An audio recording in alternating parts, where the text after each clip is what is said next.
This is the very last story from the Haunted ChaCha Archives. It's called Timeslip at the Abbey. I am lucky enough to live near to many places that are reputedly haunted.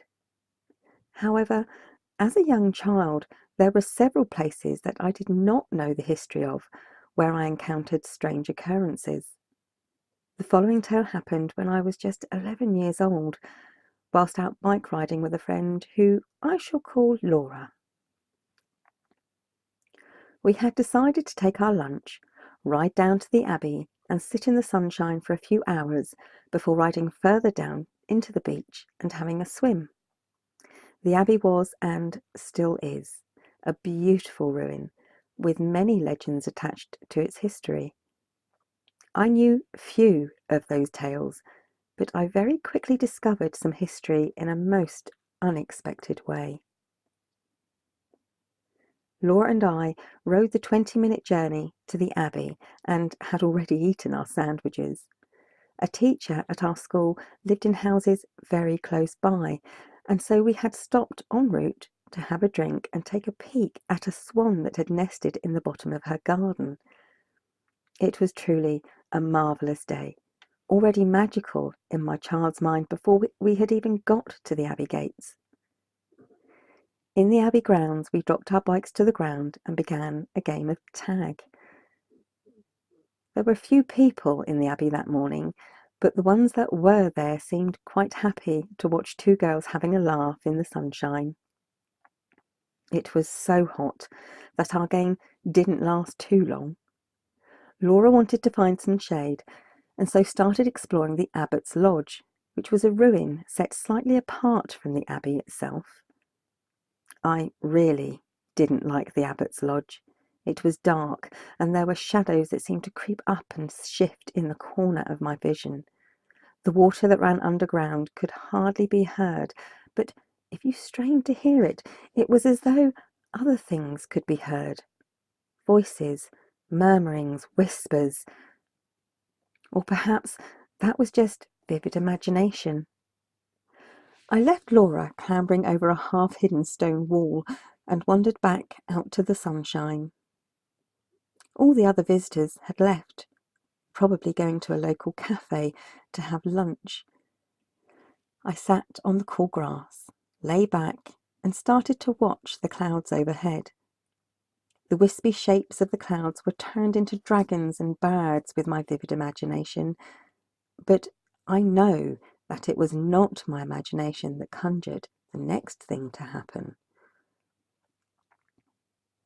I realised that I could hear voices, and guessed that lunchtime must be finished and the tourists and visitors had come back. I didn't want our bikes to be in the way, so I thought it would be best to move them nearer to the car park and sit with them until Laura had finished her exploration. I sat up and called Laura's name. There was no answer. The Abbey wasn't that crowded, and surely she could hear me. The sun was bright in my eyes, and I had to squint slightly as I started to look around me. The Abbey looked different in places.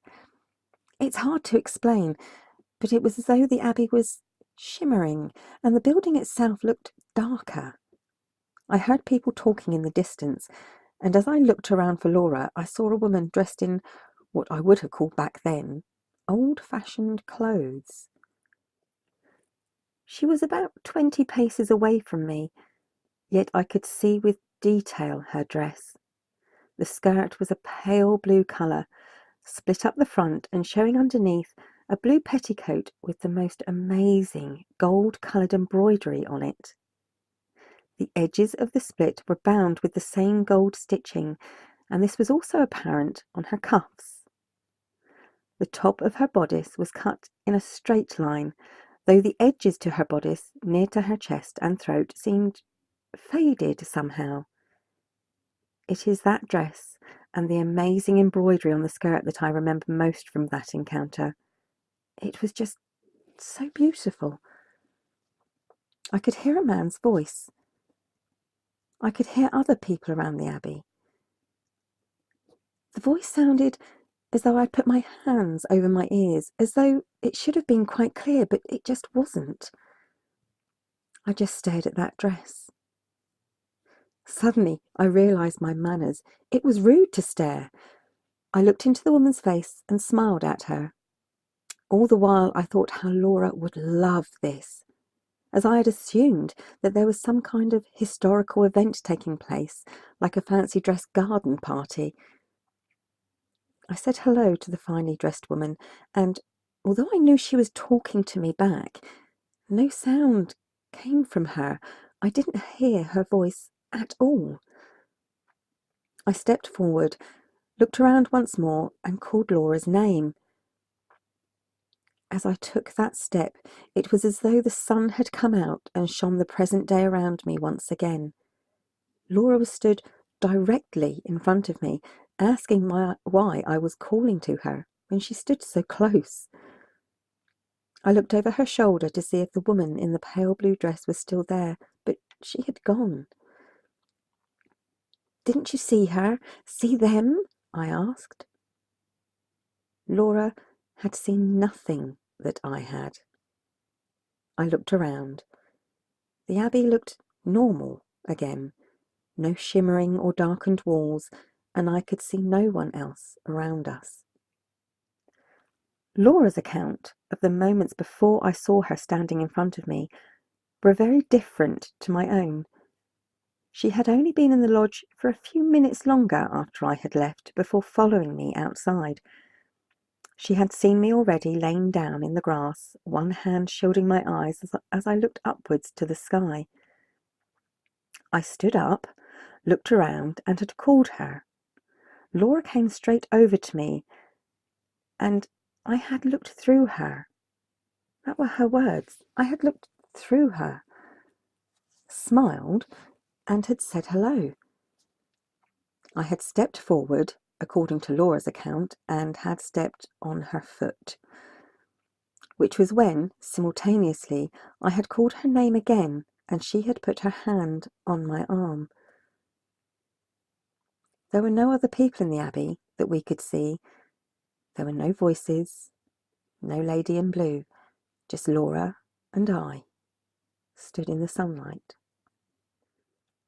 Through talking with other people and reading historical books, I have since discovered that, although an abbey, the place where this incident occurred was visited by royalty and a royal entourage. During the 1500s, the abbey became a private residence.